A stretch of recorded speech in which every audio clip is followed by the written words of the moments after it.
So let's talk about EB5. EB5 is a program that's been around for almost 30 years, introduced by Congress to stimulate economy through foreign investment. The program has been going through a lot of changes, and there is a big change coming up in the next few weeks. Clem, can you tell us more about that? Absolutely, Jody. And it's always a pleasure to be interviewed by you in the South China Morning Post. It's a great publication. EB5 is going through a lot of changes. In 3 weeks, on November 21st, the minimum requirement for investment for foreign nationals is going to rise from $500,000 to $900,000. Projects that formally qualified for the $500,000 level may not after November 21st, and their price tag will rise not to 900, but to 1.8 million. So what this does is open up a lot of opportunities for projects that are in what we call targeted employment areas, which had previously been excluded from the program because big developers in New York City and Miami and Beverly Hills. So we're looking at a price increase shortly, and we are 3 weeks away from that from happening. So what are you seeing right now? Are people rushing into before the window closes? Right, of course, Jody. We've got a huge surge going on in EB5. I would describe it as a feeding frenzy almost. Investors that may have been on the fence are definitely moving to take advantage of the price while it still is at the $500,000 level. And where are these investors coming from? These investors are coming from India. These investors are coming from Vietnam. These investors are coming from Korea and other Asian countries generally. These investors are coming from Latin America, Brazil, Colombia, Mexico. And those are primarily the two busiest areas.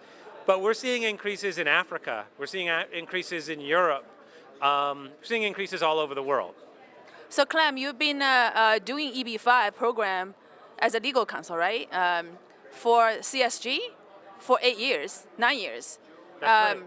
So you've seen the ups and downs, and so tell us the future. What's in place for EB5 afterwards, after the changes happen?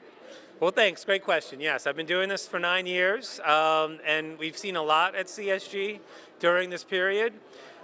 Once the market stabilizes and equalizes after this surge period, we're expecting to see a lot more projects in real targeted employment areas like Upper Manhattan, like Brooklyn, like Jersey City and Newark, and to speak across the country. We're looking to see projects in the Midwest, in Indiana, in Oklahoma, Wisconsin, Arizona.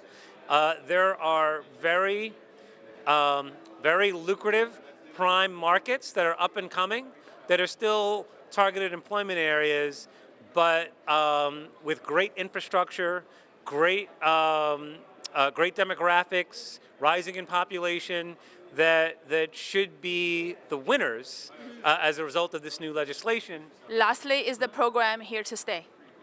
I think it is. I think the United States has been a very resilient destination for immigration. I think the current market is evidence of that. The freedoms that we enjoy and dare I say take for granted are not shared throughout the world. I am familiar with many people who specialize in finding EB5 investors for U.S. projects. They are very confident that the $900,000 price tag is not going to be a bridge too far. It will stifle some demand, but not all. And hopefully the increase in price will make up for whatever drop in demand is experienced. So developers will be able to raise the same amount of money. It'll be going to different and more needy locations. And people will still be getting their green cards and helping the American dream. I should point out that this money has to be used to create employment for 10 American workers. So each investor that invests in an EB5 green card will be securing employment for 10 Americans. And in return, what do they get? In return for their $900,000 and proof that 10 American jobs were created, these investors initially get a temporary green card, and then when the job creation is confirmed, they get a permanent green card. Great. It's a great program.